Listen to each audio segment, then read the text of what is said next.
बिस्मिल्लाहिर्रहमानिर्रहीम। अस्सलाम वालेकुम नाज़रीन।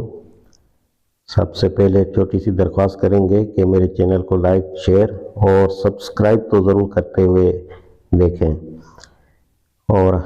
अल्लाह ताला से दुआ करता हूँ कि पढ़ने में तलफ़ुज़ की कोई गलती हो जाए तो उसको माफ़ फरमाए। तहक़ीक़ हदीस दज्जाल। सवाल: काना दज्जाल के मुतालिक मशहूर है कि वो कहीं मुकीद है, तो आखिर वो कौन सी जगह है? आज तो दुनिया का कोना कोना इंसान ने छान मारा है, फिर क्यों काने दज्जाल का पता नहीं चलता? जवाब: ये काना दज्जाल वगैरह तो अफसाने हैं जिनकी कोई शरई हैसियत नहीं है। इन चीज़ों को तलाश करने की हमें कोई ज़रूरत भी नहीं। हवा में इस किस्म की जो बातें मशहूर हों उनकी कोई जिम्मेदारी इस्लाम पर नहीं है, और इनमें से कोई चीज़ अगर गलत साबित हो जाए तो उससे इस्लाम को कोई नुकसान नहीं पहुँचता। सवाल: तर्जुमानुल कुरान में किसी साहब ने सवाल किया था कि काने दज्जाल के मुतालिक मशहूर है कि वो कहीं मुकीद है, तो आखिर वो कौन सी जगह है? आज दुनिया का कोना कोना इंसान ने छान मारा है, फिर क्यों काने दज्जाल का पता नहीं चलता? उसका जवाब आपकी तरफ से यह दिया गया कि काना दज्जाल वगैरह तो अफसाने हैं जिनकी कोई शरई हैसियत नहीं है, लेकिन जहाँ तक मुझे मालूम है कम अज़ कम 30 रवायात में दज्जाल का तज़किरा मौजूद है, जिसकी तस्दीक बुखारी शरीफ, मुस्लिम, अबू दाऊद, तिरमिज़ी, शरई अल-सन्नह, बैकी के मुलाहिज़ा से की जा सकती है। फिर आपका जवाब किस सनद पर मबनी है? जवाब: मैंने जिस चीज़ को अफसाना करार दिया है वो ये ख्याल है कि दज्जाल कहीं मुकीद है। बाकी रहा ये अमर के एक बड़ा फितना परवाज़ अल-दज्जाल ज़ाहिर होने वाला है, तो इसके मुतालिक अहादीस में जो खबर दी गई है मैं उसका कायल हूँ, और हमेशा अपनी नमाज में वो दुआए मासूरा पढ़ा करता हूँ, जिसमें मन जुमला दूसरे लवूदात के एक ये भी है कि औज़ु बिका मिन फितनतुल मसीहुल दज्जाल। दज्जाल के मुतालिक जितनी अहादीस नबी करीम सल्लल्लाहु अलैहि वसल्लम से मरवी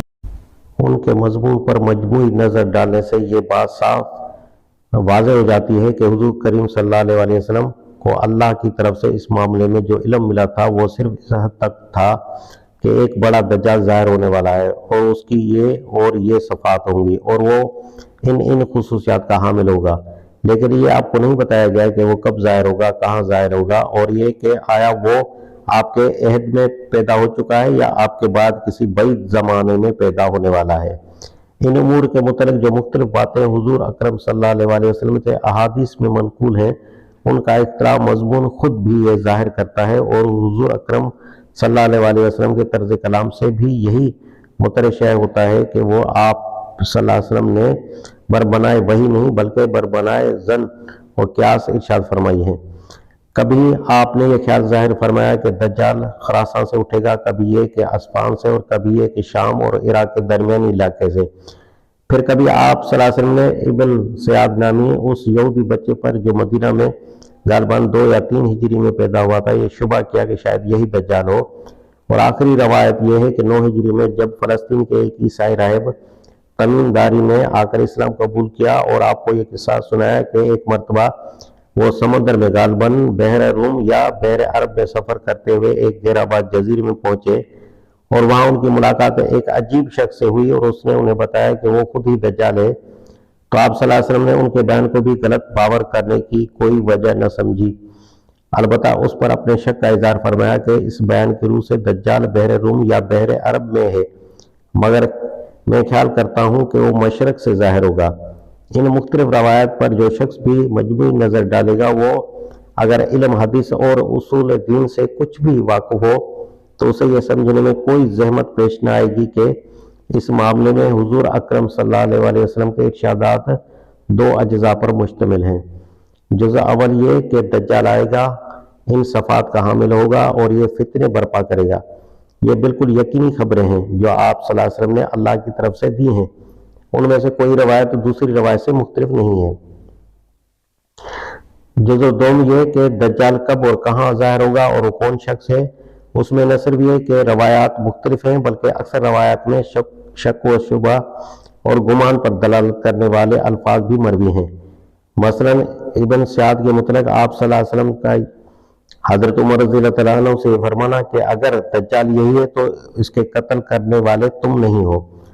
और अगर ये वो नहीं है तो तुम्हें एक मुआहिद को कत्ल करने का कोई हक नहीं है। या मसलन एक हदीस में आप सल्लल्लाहु अलैहि वसल्लम का ये इरशाद है कि اگر وہ میری زندگی میں آ گیا تو میں حجت سے اس کا مقابلہ کروں گا،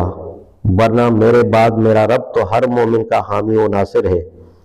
اس دوسرے جز کی دینی اور اصولی حیثیت ظاہر ہے کہ وہ نہیں ہے اور نہیں ہو سکتی جو پہلے جز کی ہے۔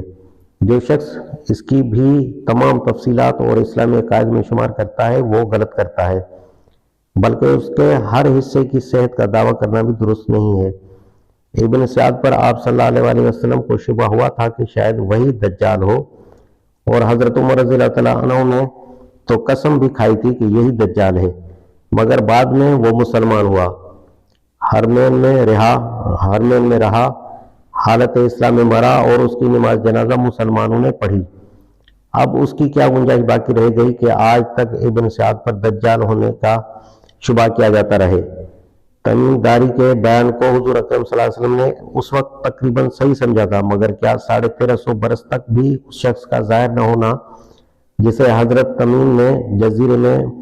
محبوس دیکھا تھا یہ ثابت کرنے کے لیے کافی نہیں ہے کہ اس نے اپنے دجال ہونے کی جو خبر حضرت تمیم کو دی تھی وہ صحیح نہ تھی؟ حضور اکرم صلی اللہ علیہ وسلم کو اپنے زمانے میں یہ اندیشہ تھا کہ شاید دجال آپ صلی اللہ علیہ وسلم کے عہد ہی میں ظاہر ہو جائے یا آپ صلی اللہ علیہ وسلم کے بعد کسی قریبی زمانے میں ظاہر ہو۔ لیکن کیا یہ واقعہ نہیں ہے کہ 1350 برس گزر چکے ہیں اور ابھی تک دجال نہیں آیا ہے؟ اب ان چیزوں کو اس طرح نقل و روایت کیے جانا کہ گویا یہ بھی اسلامی عقائد ہیں، نہ تو اسلام کی صحیح نمائندگی ہے اور نہ اسے حدیث ہی کا صحیح فہم کہا جا سکتا ہے، جیسا کہ میں عرض کر چکا ہوں۔ اس قسم کے معاملات میں اگر کوئی باتیں نبی کے قیاس یا گمان یا اندیشے کے مطابق ظاہر نہ ہو تو یہ اس کے منصب نبوت پر ہرگز قابع نہیں ہے،